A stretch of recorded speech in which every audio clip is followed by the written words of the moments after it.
Halo semuanya, perkenalkan nama saya Tanti Clarita Huta Barat, Prodi Sarjana Keperawatan dengan NIM 0320210091. Dalam video kali ini saya akan membahas tentang sistem penginderaan. Sistem penginderaan berfungsi untuk mengenali perubahan-perubahan lingkungan yang terjadi di luar tubuh. Yang termasuk dalam sistem penginderaan yaitu yang pertama, indera penglihat atau sering disebut dengan mata. Indera ini berfungsi untuk mengenali perubahan lingkungan seperti sinar, warna, dan lain sebagainya. Yang kedua, indera pendengar atau telinga. Indera ini berfungsi untuk mengenali perubahan lingkungan seperti suara. Yang ketiga, indera peraba atau kulit. Indera ini berfungsi untuk mengenali perubahan lingkungan seperti panas, dingin, dan lain sebagainya. Yang keempat, indera pengecap atau lidah.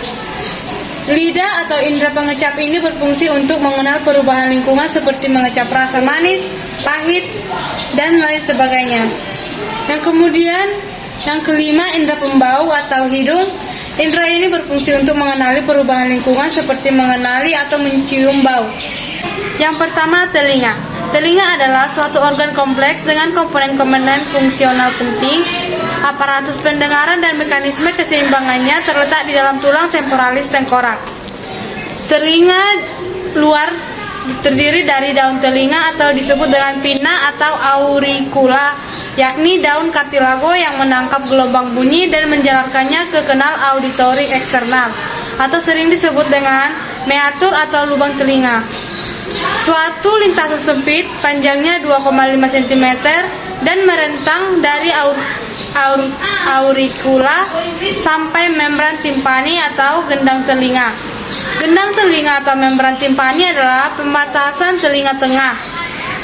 Membran timpani berbentuk kerucut dan dilapisi kulit pada permukaan eksternal dan membran mukosa yang sesuai untuk menggetarkan gelombang bunyi secara mekanis. Yang kedua, telinga bagian tengah. Telinga tengah terletak di rongga berisi udara dalam bagian petrosus tulang temporal. Pada bagian ini terdapat saluran yang menghubungkan telinga tengah dengan faring, yaitu tuba Eustachius atau sering disebut dengan saluran Eustachius. Saluran yang biasanya tertutup dapat terbuka saat menguap, menelan, atau mengunyah. Saluran ini berfungsi untuk menyeimbangkan tekanan udara pada kedua sisi membran timpani. Pada telinga bagian tengah ini terdapat tulang-tulang pendengaran atau sering disebut dengan ossicle auditory yang dinamai sesuai bentuknya, yang terdiri dari yang pertama, malleus atau tulang martil. Yang ini gambarnya dia, teman-teman.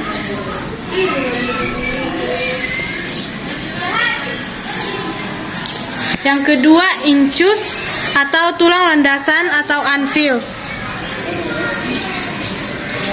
Ini gambarnya, teman-teman.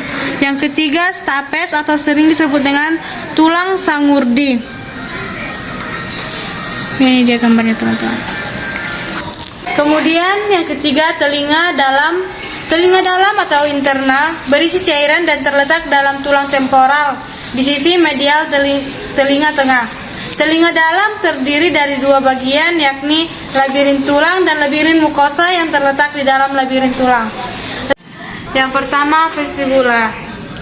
Yang ini gambarnya, teman-teman. Vestibula adalah bagian sentral labirin tulang yang menghubungkan saluran semisirkular dengan koklea, rongga tulang atau saluran semiskular. Yang ini dia gambarnya, teman-teman. Saluran semisirkular yang menonjol dari bagian posterior vestibula. Tiga, yaitu bagian konklea. Yang ini gambarnya, teman-teman. Konklea mengandung reseptor pendengaran. Yang kemudian, hidung. Hidung merupakan penghirup dan jalur pernapasan. Rasa penciuman dirangsang oleh gas yang terhirup ataupun oleh unsur-unsur halus. Jika kita bernapas lewat hidung dan kita mencium bau-bau suatu udara yang kita hisap melewati bagian atas dari rongga hidung melalui konka nasalis. Di dalam konka nasalis terdapat 3 pasang karang hidung, yaitu konka nasalis superior, concha nasalis media, dan concha nasalis. Yang pertama, rongga hidung atau sering disebut dengan nasal cavity. Yang ini dia gambarnya teman-teman. Rongga hidung atau nasal cavity ini berfungsi untuk mengalirkan udara dari luar kerongkongan menuju paru-paru. Rongga penginderaan lidah. Lidah adalah kumpulan otot rangka pada bagian lantai mulut yang dapat membau pencernaan makanan dengan mengunyah dan menelan. Lidah dikenal sebagai indera pengecap yang banyak memiliki struktur tunas pengecap. Melalui penggunaan lidah, kita dapat membedakan macam-macam rasa. Lidah juga turut membantu dalam tindakan berbicara.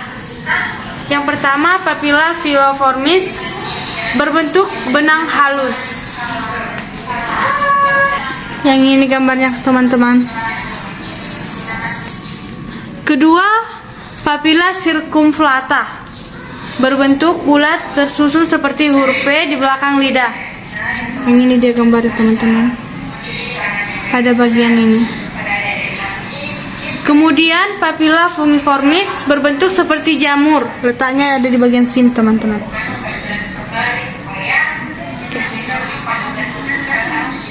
Kemudian sistem pengendaraan yang keempat yaitu mata. Mata merupakan organ yang disusun dari bercak sensitif cahaya primitif. Dan mata terbagi menjadi beberapa lapisan, yaitu lapisan terluar yang keras pada bola mata adalah disebut tunica fibrosa. Bagian posterior tunica fibrosa adalah sclera opacui dan berisi jaringan ikat biso putih. Yang pertama, sclera memberi bentuk pada bola mata dan memberikan tempat pelepasan pada otot ekstrinsik. Ini gambarnya teman-teman. Sclera. Yang kedua, kornea. Kornea adalah perpanjangan anterior yang transparan pada sclera di bagian depan mata. Bagian ini mentransmisikan cahaya dan memfokuskan berkas cahaya. Yang ini bagian gambar teman-teman. Kemudian lapisan tengah bola mata disebut dengan tunika vaskular atau uvea, tersusun dari koroid, badan sirialis, dan iris. Lapisan koroid adalah bagian yang sangat terpigmentasi untuk mencegah refleksi internal berkas cahaya. Bagian ini juga sangat tervaskularisasi untuk memberikan nutrisi pada mata dan elastik sehingga dapat menarik ligamen supersorik. Yang kedua, badan siliaris, yaitu suatu penebalan di bagian anterior lapisan koroid yang mengandung pembuluh darah dan otot siliaris. Kemudian iris. Ini gambarnya teman-teman, iris. Iris merupakan bagian mata yang berwarna bening. Bagian ini terdiri dari jaringan ikat dan otot radialis serta sirkularis yang berfungsi untuk mengendalikan diameter pupil. Yang kemudian pupil. Ini dia gambarnya teman-teman. Pupil adalah ruang terbuka yang bulat pada iris yang harus dilalui cahaya untuk masuk ke interior mata. Kemudian lensa.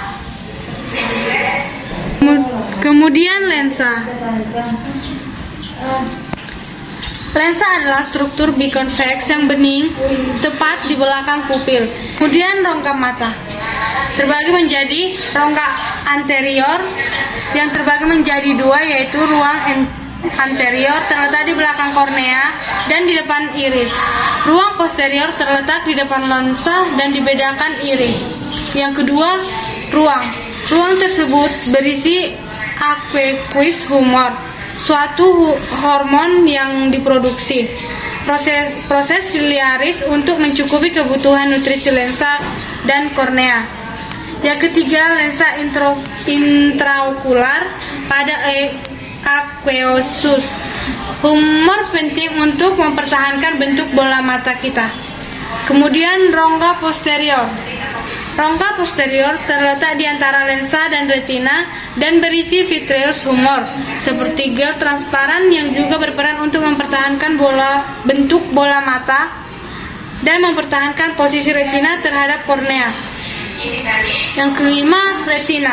Lapisan terdalam mata adalah lapisan yang tipis dan transparan. Lapisan ini terdiri dari yang pertama, lapisan terpigmentasi luar. Pada retina melekat pada lapisan koroid. Lapisan ini berfungsi untuk menyerap cahaya berlebihan dan mencegah refleksi internal berkas cahaya yang melalui bola mata. Yang kedua, lapisan jaringan saraf dalam atau sering disebut dengan optikal. Terletak bersebelahan dengan lapisan terpigmentasi, struktur kompleks yang terdiri dari berbagai jenis neuron yang tersusun sedikitnya 10 lapisan terpisah.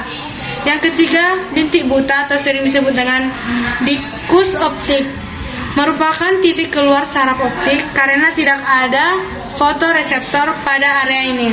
Maka tidak ada sensai penglihatan yang terjadi saat cahaya masuk ke area ini. Yang keempat, lutea makula, merupakan area kekuningan yang terletak sedikit lateral terhadap pusat. Kemudian fovea. Fovea adalah pelekukan sentral makula lukea yang tidak memiliki sel batang dan hanya mengandung sel kerucut. Bagian ini adalah pusat visual mata. Bayangan yang terfokus di sini akan terpresentasikan dengan jelas dan tajam oleh otak. Kemudian masuk ke kulit. Kulit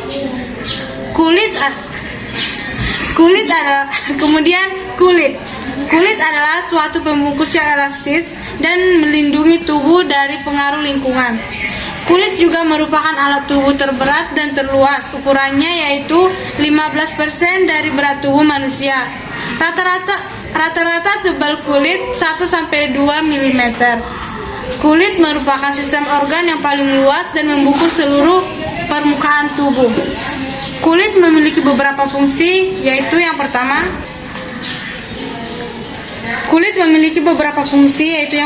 sebagai pelindung tubuh atau proteksi, yakni berfungsi melindungi otot, tulang, ligamen, pembuluh darah, sel saraf, serta organ dalam tubuh. Kulit juga sangat berperan terhadap daya tahan tubuh untuk melindungi diri dari kuman berbahaya. Yang kedua, pengaruh suhu tubuh atau termoregulasi. Kulit dapat merespon naik atau turunnya suhu tubuh yang dikirimkan berupa sinyal dari otak. Untuk mendinginkan tubuh yang kepanasan, kelenjar keringat akan membuat tubuh mengeluarkan keringat melalui kulit. Yang ketiga, menyimpan lemak dan membantu proses sintesis. Kulit berfungsi sebagai pusat penyimpanan air lemak dan lemak. Lemak ini bertugas menyangga otot dan tulang agar tetap menempel, kemudian memungkinkan berlangsungnya proses sintetis vitamin D yang diperoleh dari sinar matahari. Yang keempat, menjadi indera perasa. Kulit memiliki beragam ujung saraf yang berfungsi sebagai indera perasa manusia terhadap suhu panas, dingin, sentuhan, getaran, dan tekanan, hingga rasa nyeri dan sensasi lainnya. Yang kelima, sebagai alat respirasi bagi tubuh. Keenam, melindungi tubuh internal tubuh dari kerusakan mekanis seperti trauma atau kerusakan yang disebabkan oleh sumber-sumber yang kurang terlihat, misalnya sinar UV. Dan fungsi yang ketujuh yaitu sebagai alat ekskresi, dan yang ke-8 sebagai alat penyerap. Kulit terdiri dari 3 lapisan, yaitu yang pertama, lapisan epidermis. Ini gambarnya teman-teman. Ini disebut dengan lapisan epidermis. Epidermis merupakan lapisan terluar kulit. Dalam lapisan epidermis terbagi menjadi beberapa lapisan. Yang pertama, stratum corneum yang memiliki sel yang sudah mati, tidak mempunyai inti sel dan mengandung zat keratin. Yang kedua, stratum lucidum. Langsung di bawah lapisan korneum terdapat sel-sel gepeng tanpa inti dengan protoplasma. Yang ketiga, stratum granulosum. Stratum ini terdiri dari sel-sel pipih seperti kumparan, Sel-sel tersebut hanya terdapat 2-3 lapis yang sejajar dengan permukaan kulit. Yang kemudian keempat, stratum spinosum. Lapisan ini merupakan lapisan yang paling tebal dan dapat mencapai 0,2 mm. Terdiri dari 5-8 lapisan. Yang kelima yaitu stratum basal. Lapisan basal atau germinativum disebut stratum basal karena sel-selnya terletak di bagian basal. Stratum germinativum menggantikan sel-sel di atasnya dan merupakan sel-sel induk. Yang kemudian dermis. Ini dia gambarnya teman-teman. Dermis merupakan lapisan dalam yang berupa jaringan ikat dan berasal dari mesoderm. Lapisan papiler merupakan lapisan tipis yang mengandung jaringan ikat jarang. Lapisan retikuler merupakan lapisan tebal yang terdiri dari jaringan ikat padat. Yang ketiga, hipodermis atau subkutis. Ini gambarnya teman-teman. Subkutis terdiri dari kumpulan sel-sel lemak dan diantara gerombolan ini berjalan serabut jaringan ikat dermis. Sel-sel lemak ini berbentuk bulat dengan inti yang terdesak ke pinggir sehingga membentuk seperti cincin. Lapisan lemak disebut peniculus adiposus yang tebalnya tidak sama dengan pada setiap tempat. Di dalam kulit terdapat rambut, bagian yang berada di atas kulit yang berfungsi untuk melindungi kulit. Ini gambaran teman-teman. Yang berfungsi untuk melindungi kulit seperti alis mata agar keringat tidak mengalir ke mata dan sebagai alat peraba yang sensitif. Yang kedua, kelenjar minyak atau disebut dengan sebasea yang berasal dari folikel rambut yang berguna untuk melumasi rambut. Kemudian kelenjar keringat. Ini gambar itu. Distimulasi oleh saraf simpatis dalam berespon terhadap peningkatan suhu tubuh atau dalam keadaan panas atau takut. Kemudian serabut saraf yang berfungsi mengirimkan sensasi berupa sentuhan, rasa nyeri, gatal, kesemutan, mati rasa atau sensasi terbakar.